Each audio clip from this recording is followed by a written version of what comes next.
আজকে আমাদের ড্রাগন গাছগুলো দেখাচ্ছি তোমাদের। ড্রাগন ফলগুলো কত বড় হয়ে গেছে আর কিভাবে লাল হয়ে গেছে। আমাদের বাড়িতে একটি ড্রাগন গাছ লাগিয়েছিলাম গত 1 বছর হয়ে গেছে।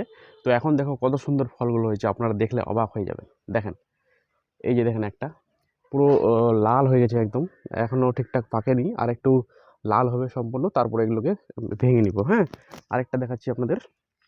এই যে দেখো, এখানে আছে একটা, এটাও লাল হয়ে গেছে। আরেকটা দেখাচ্ছি, আর কোথায় ছিল, এই একটা আছে, এটাও কিন্তু লাল হয়ে গেছে। আরেকটা আছে এখানে, আপনাদের দেখাচ্ছি আমি। এই যে দেখো, কত সুন্দর লাল হয়ে গেছে, দেখতে পাচ্ছেন? একদম পুরো মানে খাওয়ার রকম হয়ে গেছে। বাট এখন খাবো না, আরও মিনিমাম 1 সপ্তাহ টাইম দিব এদের। তারপরে আপনাদের যেদিন এগুলোকে ভাঙবো, সেদিন আপনাদের অবশ্যই একটি ভিডিও বানাবো। আর কত সুন্দর লাগছে দেখতে পাচ্ছেন।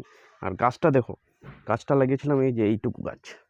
এখান থেকে বাঁশের খুঁটি দিয়ে এরকম করে হালকা করে উপরে নিয়ে এসেছি, তারপরে এখানে এসে ফল ধরেছে। তো যখন ফলটা ধরেছিল তখন মিনিমাম অনেক বড় একটা ফুল হয়েছিল। আর এখন কিন্তু এই জিনিসটা লাল হয়ে গেছে পুরো। এটা কিন্তু সব থেকে আগে মানে তোলা যাবে, এই যে দেখতে পাচ্ছেন পুরো। খুব সুন্দর লাগছে দেখতে।